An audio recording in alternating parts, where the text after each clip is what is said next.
L'Éternel est mon berger, je ne manquerai de rien.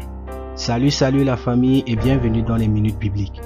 Nous sommes aujourd'hui vendredi le 8 octobre 2021 et les textes qui nous sont proposés sont tirés de 1 Pierre 3, versets 1 à 7 et le psaume 73.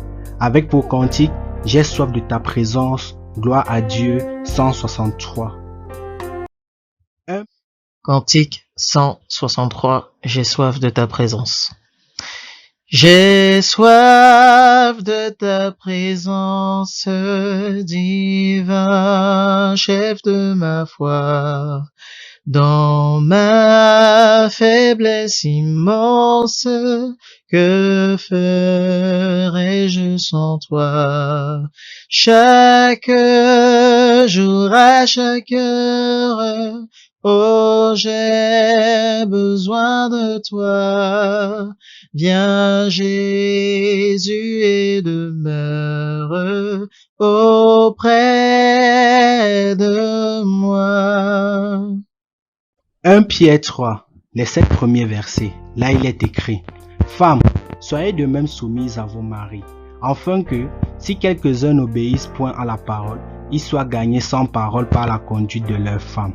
En voyant votre manière de vivre chaste et réservée, ayez non cette parure extérieure qui consiste dans les cheveux cressés, les ornements d'or ou les habits qu'on revête, mais la parure extérieure est cachée dans le cœur, la pureté incorruptible d'un esprit doux et paisible, qui est d'un grand prix devant Dieu.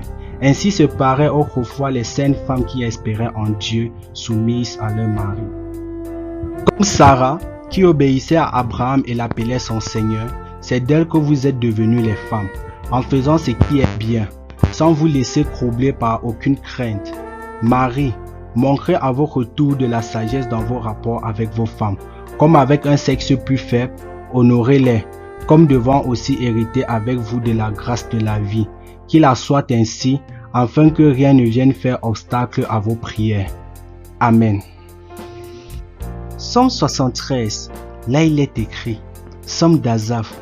Oui, Dieu est bon pour Israël, pour ceux qui ont le cœur pur. Toutefois, mon pied allait fléchir, mes pas étaient sur le point de glisser, car je portais envie aux insensés, en voyant le bonheur des méchants. Rien ne leur tourmente jusqu'à leur mort, et leur corps est chargé d'embonpoint. Ils n'ont aucune part aux souffrances humaines, ils ne sont point frappés comme le reste des hommes. Ainsi l'orgueil les sert de collier, la violence est le vêtement qui les enveloppe. L'iniquité sort de leurs entrailles, les pensées de leur cœur se font jour. Ils raillent et parlent méchamment d'opprimés, ils profèrent des discours hautains, ils élèvent leur bouche jusqu'aux cieux, et leur langue se promène sur la terre. Voilà pourquoi son peuple se tourne de leur côté, ils avalent l'eau abondamment, et il dit: Comment Dieu saurait-il? Comment le Créateur connaîtrait-il? Ainsi sont les méchants, toujours heureux, ils accroissent leur richesse. C'est donc en vain que j'ai purifié mon cœur et que j'ai lavé mes mains dans l'innocence. Chaque jour je suis frappé, tous les matins mon châtiment est lent. Si je disais: je veux parler comme eux, voici, je raillerais la race de tes enfants. Quand j'ai réfléchi là-dessus pour m'éclairer, la difficulté fut grande à mes yeux, jusqu'à ce que j'eusse pénétré dans le sanctuaire de Dieu et que j'eusse pris garde au sort final des méchants. Oui, tu les places sur des voies glissantes, tu les fais tomber et les mets en ruine. Eux quoi? En un instant les voilà détruits. Ils sont enlevés, anéantis par une faim soudaine. Comme un songe au réveil, Seigneur, à ton réveil, tu repousses leurs images. Lorsque mon cœur s'aigrissait et que je me sentais percé dans les entrailles, j'étais stupide et sans intelligence. J'étais à ton égard comme les bêtes. Cependant, je suis toujours avec toi. Tu m'as saisi la main droite. Tu me conduiras par ton conseil, puis tu me recevras dans la gloire. Quel autre ai-je au ciel que toi? Et sur la terre, je ne prends plaisir qu'en toi. Ma chair et mon cœur peuvent se consumer. Dieu sera toujours le rocher de mon cœur et mon partage. Car voici, ceux qui s'éloignent de toi périssent. Tu anéantis tous ceux qui te sont infidèles.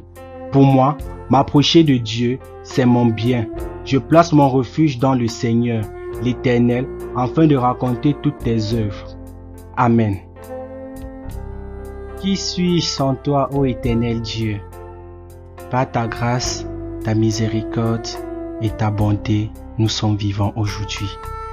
Merci pour votre attention et que la paix du Seigneur soit avec vous tout au long de ce week-end. Bye.